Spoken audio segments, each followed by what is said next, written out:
Welcome back to my channel.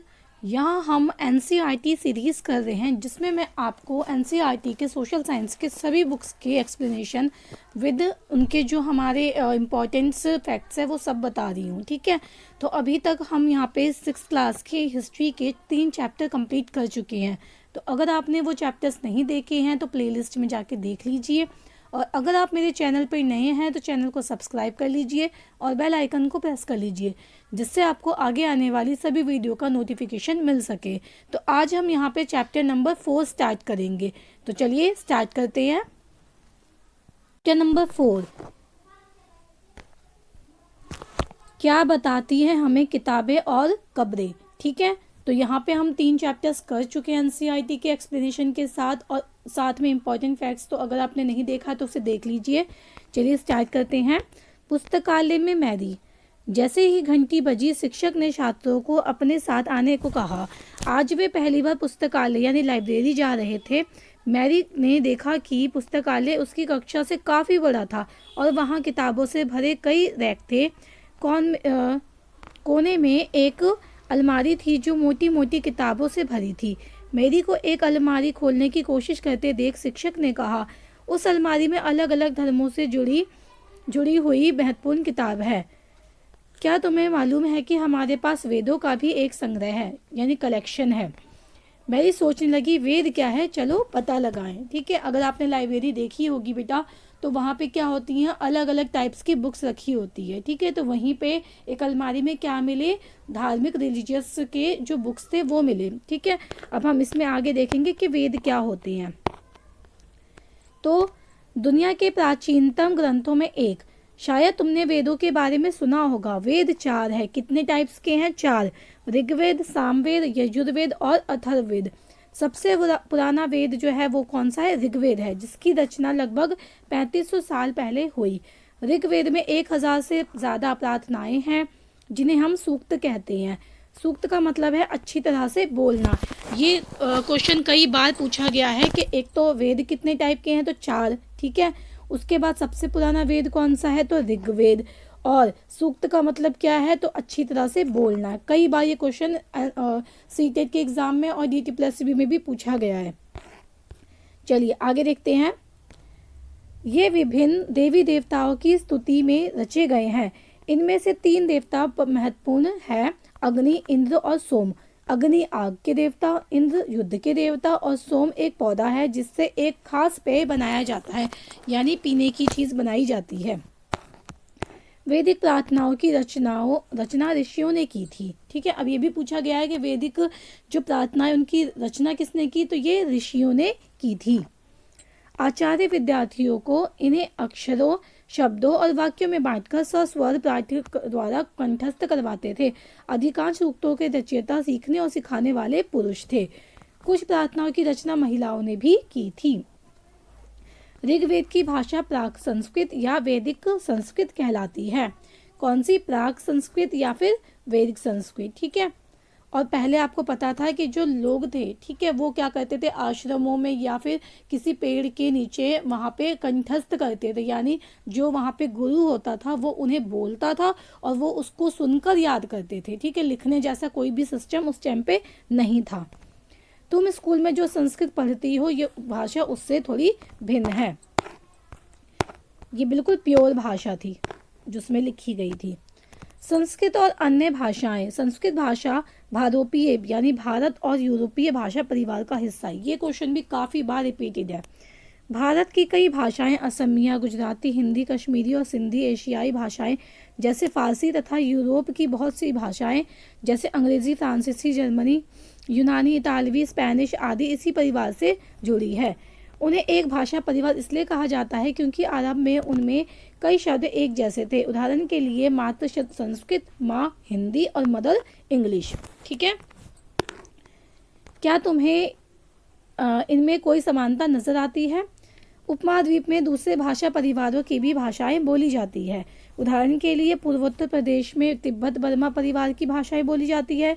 Tamil, Telugu, Kannada और मलयालम द्रविड़ भाषा परिवार की भाषाएं हैं। झारखंड और मध्य भारत के हिस्से में कई हिस्सों में बोले जाने वाली भाषाओं को क्या कहते हैं? ऑस्ट्रो एशियाटिक परिवार से जुड़ी है। चलिए आगे देखते हैं। हम जिन किताबों को पढ़ते हैं वे लिखी या छापी गई है। ऋग्वेद का उच्चारण किया जाता था। अभी मैंने आपको बताया कि उस टाइम पे लिखने वाला कोई सिस्टम नहीं था, बोलते थे और उसको फिर सुनकर याद किया जाता था और श्रवण किया जाता था, ना कि पढ़ा जाता था। रचना के कई सदियों के बाद इसे पहली बार लिखा गया। इसे छापने का काम तो मुश्किल से 200 साल पहले ही हुआ है और बना कब था ये? 3500 साल पहले। ठीक है, तो देखिए कितने बाद में हुआ है ये। इतिहासकार ऋग्वेद का अध्ययन कैसे करते हैं? इतिहासकार पुरातत्ववेत्ताओं की तरह ही अतीत के बारे में जानकारी इकट्ठी करते हैं, लेकिन भौतिक अवशेषों के अलावा वे लिखित स्रोतों का भी उपयोग करते हैं। चलो देखते हैं कि ऋग्वेद का अध्ययन कैसे करते हैं। ऋग्वेद के कुछ सूक्त वार्तालाप के रूप में है, मतलब यहाँ पे कन्वर्सेशन कर रहे हैं, ठीक है, कम्युनिकेशन कर रहे हैं एक दूसरे से। विश्वामित्र नामक ऋषि और देवियों के रूप में पूजित दो नदियों यानी व्यास और सतलुज नदी के बीच में ये संवाद एक ऐसे ही सूक्त का अंश है। ठीक है, ये आपको एक एग्जाम्पल दिया गया है यहाँ पे कि किस तरह से बातें होती थी। चलिए यहाँ पे देख लेते हैं, आपको ये पिक्चर दिख रहा होगा। ठीक है, ये ऋग्वेद की पांडुलिपि का एक पन्ना है। भोज वृक्ष की छाल पर लिखी ये पांडुलिपि कश्मीर में पाई गई थी। लगभग 150 वर्ष पहले ऋग्वेद को सबसे पहली बार छापने के लिए इसका उपयोग किया गया था। किसका उपयोग किया गया था? भोज वृक्ष की छाल का। इसी पांडुलिपि को देखकर अंग्रेजी अनुवाद तैयार हुआ। यह पांडुलिपि पुणे महाराष्ट्र के एक पुस्तकालय में सुरक्षित है। अब यहाँ पे देखिए कि क्या यहाँ पे कम्युनिकेशन हो रही है दोनों। चलिए देखते हैं यहाँ पे क्या कम्युनिकेशन हो रही है। विश्वामित्र और नदियाँ। विश्वामित्र बोलते हैं, हे नदियों, अपने बछड़ों को चाटती हुई दो दमकती गायों की तरह दो फुर्तीले घोड़ों की चाल से पहाड़ों से नीचे आओ। इंद्र द्वारा दी हुई शक्ति से स्फूर्त तुम रथों की गति से सागर की ओर बह रही हो। तुम जल से परिपूर्ण हो और एक दूसरे से मिल जाना चाहती हो। ये दोनों नदियों को बोल रहे हैं। नदियाँ बोलती है, जल से परिपूर्ण हम देवताओं के बनाए रास्ते पर चलती हैं। एक बार निकलने पर हमें रोका नहीं जा सकता। हे ऋषि, तुम हमसे प्रार्थना क्यों कर रहे हो? विश्वामित्र कहते हैं, हे बहनों, मुझ गायक की प्रार्थना सुनो। मैं रथों और गाड़ियों सहित बहुत दूर से आया हूँ। कृपा करके अपने जल को हमारे रथों और गाड़ियों की धुरियों के ऊपर न उठाओ, ताकि हम आसानी से उस पार जा सके। आगे देखते हैं। नदियाँ बोलती हैं, हम तुम्हारी प्रार्थना सुनेंगे, जिससे तुम सब सुरक्षित उस पार जा सको। इतिहासकार ये बताते हैं कि ये प्रार्थना उस क्षेत्र में रची गई होगी जहाँ पे ये नदियाँ बहती हैं। वे ये भी सुझाते हैं कि जिस समाज में ऋषि रहते थे वहाँ घोड़ों और गायों को बहुत महत्व दिया जाता था, इसलिए नदियों की तुलना घोड़ों और गायों से की गई है। ऋग्वेद की प्रार्थनाओं में अन्य दूसरी नदियों, खासकर सरस्वती, सिंधु और उसकी सहायक नदी का भी जिक्र है। गंगा का और यमुना का उल्लेख सिर्फ एक बार हुआ है। ये क्वेश्चन आपसे पूछा गया है कि कौन सी ऐसी नदी है जिसका उल्लेख ऋग्वेद में सिर्फ एक बार ही हुआ है, तो वो होगा गंगा और यमुना। चलिए आगे देखते हैं। मवेशी, घोड़े और रथ। ऋग्वेद में मवेशियों, बच्चों, खासकर पुत्रों और घोड़ों की प्राप्ति के लिए अनेक प्रार्थनाएं हैं। घोड़ों को लड़ाई में रथ खींचने के काम में लाया जाता था। इन लड़ाइयों में मवेशी जीत कर लाए जाते थे। मवेशी यानी जो भी जानवर होते थे पालतू, वो। ठीक है, लड़ाइयाँ वैसे ज़मीन के लिए भी लड़ी जाती थी, जहाँ अच्छे चरागाह हो या जहाँ पर जो जैसी जल्दी तैयार हो जाने वाली फसलों को उपजाया जा सकता हो। कुछ लड़ाइयाँ पानी के स्रोतों और लोगों को बंदी बनाने के लिए भी लड़ी जाती थी। युद्ध में जीते गए धन का कुछ भाग सरदार रख लेते थे तथा कुछ हिस्सा पुरोहित को दे दिया जाता था। पुरोहित वो होते थे जो यज्ञ करवाते थे। शेष धन आम लोगों में बांट दिया जाता था। कुछ धन यज्ञ करने के लिए भी प्रयुक्त होता था। यज्ञ की आग में आहुति दी जाती थी। ये आहुतियाँ देवी देवताओं को दी जाती थी। घी, अनाज और कभी कभी जानवरों की भी आहुति दी जाती थी।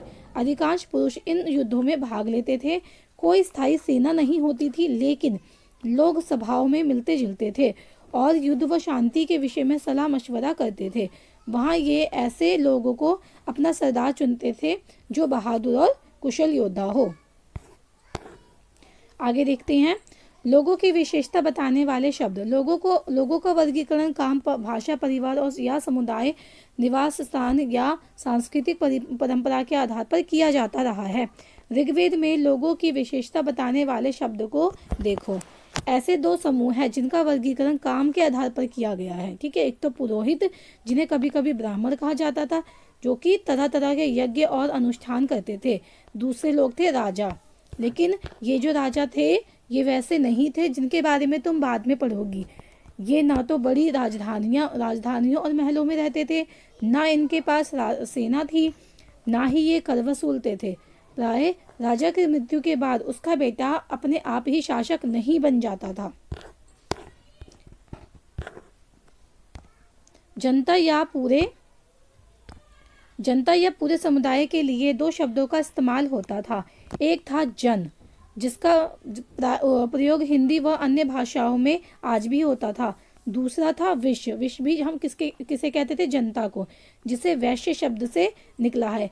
इस विषय में तुम अध्याय 5 में विस्तार से पढ़ोगी।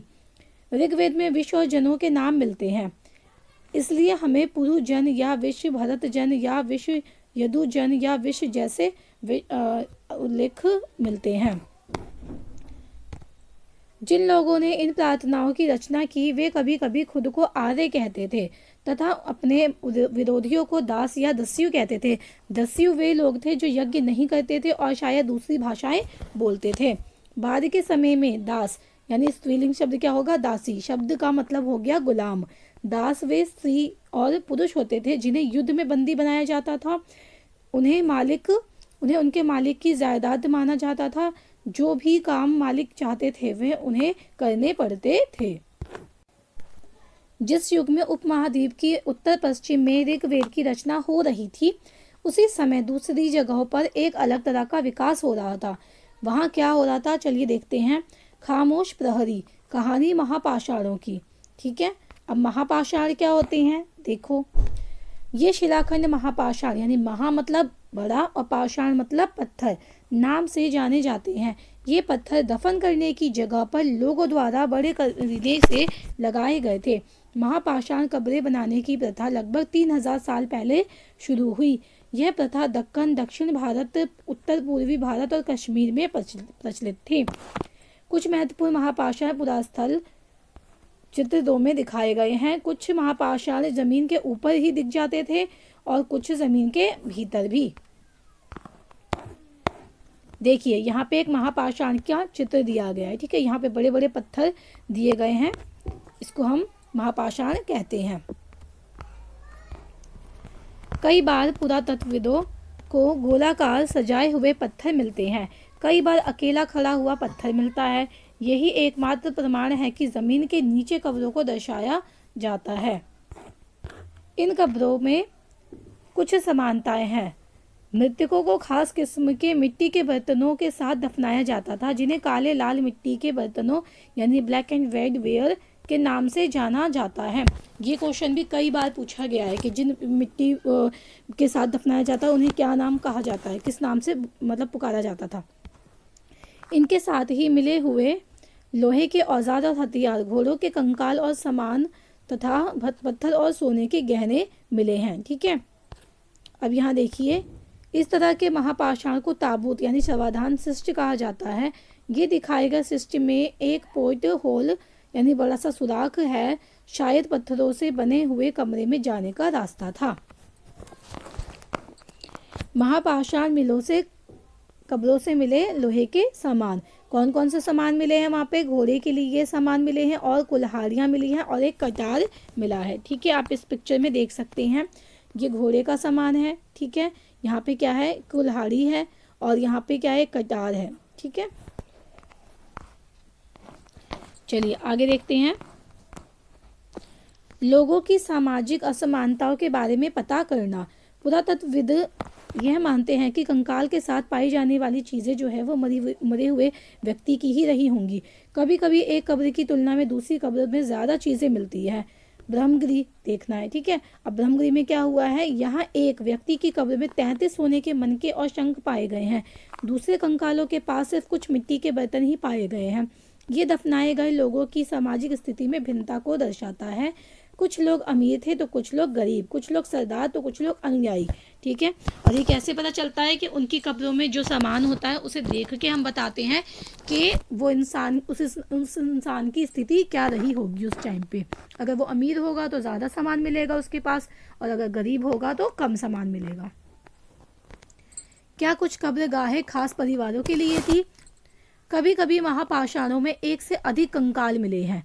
ये वे दर्शाते हैं कि शायद एक ही परिवार के लोगों को एक ही स्थान पर अलग अलग समय पर दफनाया गया था। बाद में मरने वाले लोगों को पोर्ट होल के रास्ते कब्रों में लेकर दफनाया जाता था। ऐसे स्थान पर गोलाकार लगाए गए पत्थर या चट्टान चिन्हों का काम करते थे, जहां लोग आवश्यकता अनुसार शवों को दफनाने दोबारा जा सकते थे। ठीक है, अब ये लोग क्या कर रहे थे, अगर पूरे एक ही फैमिली के लोग हैं, ठीक है, सपोज मान लो कि 10 लोग हैं एक फैमिली में, तो क्या होगा, अगर कोई इंसान मर गया तो पहले उसको दफनाएंगे, वहाँ पे वो लोग एक रास्ता छोड़ देते थे, फिर अगली बार जो इंसान मरेगा फिर वो उसी रास्ते से जाएंगे और उसी इंसान मतलब उस इंसान को उसी जगह पे दफनाएंगे जहाँ पे पहले वाले को दफनाया था। ठीक है, तो यहाँ पे एक ही परिवार के लोगों को एक ही जगह पे दफनाने का काम करते थे ये लोग। अब है इनाम गांव के एक विशिष्ट व्यक्ति की कब्र। इनाम गांव, ठीक है, ये भीमा की सहायक नदी घोड़े के किनारे एक जगह है। इस जगह पर 3600 से 2700 साल पहले लोग रहते थे। यहाँ वयस्क लोगों को प्राय गड्ढे में सीधा लिटाकर दफनाया जाता था। उनका सिर उत्तर की ओर होता था। ये क्वेश्चन पूछा गया है कि इनाम गांव में जो लोग दफनाए जाते थे उनका सिर किस दिशा में होता था, तो ये उत्तर दिशा में होता था। कई बार उन्हें घर के अंदर ही दफनाया जाता था। ऐसे बर्तन जिनमें शायद खाना और पानी हो दफनाए गए शव के पास रख दिए जाते थे। एक आदमी को 5 कमरों वाले मकान के आंगन में 4 पैरों वाले मिट्टी के एक बड़े से संदूक में दफनाया गया था। बस्ती के बीच में बसा यह घर गांव के सबसे बड़े घरों में एक था। इस घर में एक अनाज का गोदाम भी था। शव के पैर कैसे थे, मुड़े हुए थे। अब आगे देखते हैं क्या बताते हैं हमें कंकालों के अध्ययन। छोटे आकार के आधार पर एक बच्चे के कंकाल को आसानी से पहचाना जा सकता है, लेकिन एक बच्चे और एक बच्ची के कंकाल के बीच में कोई बड़ा फर्क नहीं होता। क्या हम ये पता लगा सकते हैं कि कंकाल किसी पुरुष का था या स्त्री का? कभी कभी लोग कंकाल के साथ मिले सामानों के आधार पर इसका अंदाज़ा लगाते हैं। उदाहरण के लिए, यदि कंकाल के साथ गहने मिलते हैं तो कई बार उसे महिला का कंकाल मान लिया जाता है, लेकिन ऐसा समझा जा सकता है कि समस्या थी कि अक्सर पुरुष भी आभूषण पहनते थे। ठीक है, तो ये अंदाज़ा लगाना बहुत मुश्किल होता था कि वो कंकाल आखिर स्त्री का है या पुरुष का। कंकाल का लिंग पहचानने का बेहतर तरीका उसकी हस्तियों की जांच है। चूंकि महिलाएं बच्चों को जन्म देती हैं, इसलिए उनका कटी प्रदेश या कूला पुरुषों से ज़्यादा बड़ा होता है। ये समझ कंकाल के आधुनिक अध्ययन पर आधारित है। आज के लगभग 2000 साल पहले चरक नाम के एक प्रसिद्ध वैद्य थे। ये क्वेश्चन भी बहुत इंपॉर्टेंट है, ध्यान से समझना इसे भी। उन्होंने चिकित्सा शास्त्र पर चरक संहिता नाम की एक पुस्तक लिखी। वे कहते हैं कि मनुष्य के शरीर में 360 हड्डियां होती है। यह आधुनिक रचना, शारीरिक रचना, यानी हमारे अब क्या बोलते हैं कि हम 206 हड्डियां होती है, यानी हड्डियां जो हमारी होती है वो 206 होती है, लेकिन उस टाइम पे जो चरक जी थे उन्होंने कहा था कि 360 हड्डियां होती है।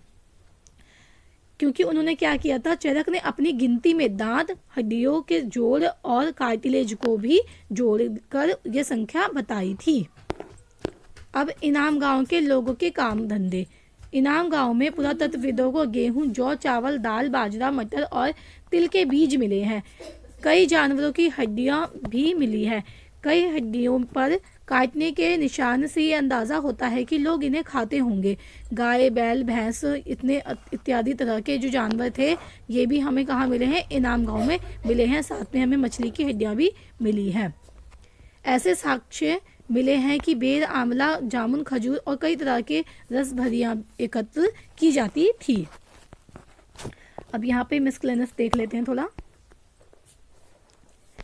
चीन देखना है, ठीक है। लगभग 3500 साल पहले हम यहाँ की लेखन कला के सबसे पुराने उदाहरण पाते हैं। यानी सबसे पहले लेखन कला का जो विकास हुआ था वो कहाँ हुआ था, चीन में हुआ था। ये जानवरों की हड्डियों पर लिखा गया था। इन्हें भविष्यवाणी करने वाली हड्डियां कहा जाता है, क्योंकि ये मान्यता थी कि ये भविष्य बताती हैं। राजा लोग लिपिकारों से इन हड्डियों पर सवाल लिखवाते थे।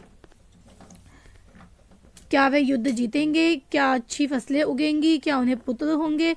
फिर इन हड्डियों को आग में डाल दिया जाता था, जहां इनमें गर्मी से चटक कर दरारें पड़ जाती थी। भविष्यवक्ता इन दरारों को बड़े ध्यान से देखकर भविष्यवाणी करने की कोशिश करते थे। जैसा कि शायद तुम सोच भी रही होगी कि ये भविष्यवक्ता कभी कभी गलती भी करते थे। ये राजा शहरों में महल बनाकर रहते थे। उन्होंने बेशुमार दौलत इकट्ठा कर ली थी, जिनमें बड़े बड़े नक्काशी किए हुए थे। कांसे के बर्तन शामिल थे, लेकिन वे लोहे का इस्तेमाल करना नहीं जानते थे। चलिए, यहाँ पे हमारा ये चैप्टर फिनिश होता है, ठीक है। और यहाँ पे ये तिथियां हैं, इसे भी आप थोड़ा देख लीजिए। वेदों की रचना कब हुई? 3500 साल पहले। महापाषाणों के निर्माण की शुरुआत 3000 साल पहले। इनाम गांव में कृषकों का विकास 3600 से 2700 साल पहले। और चरक जो थे, उन्होंने कब चरक संहिता लिखी थी? 2000 साल पहले, ठीक है। तो यहाँ पे हमारा ये चैप्टर फिनिश होता है। अगर आपको वीडियो पसंद आती है तो इसे लाइक एंड शेयर करना ना भूलें। Thanks for the watching.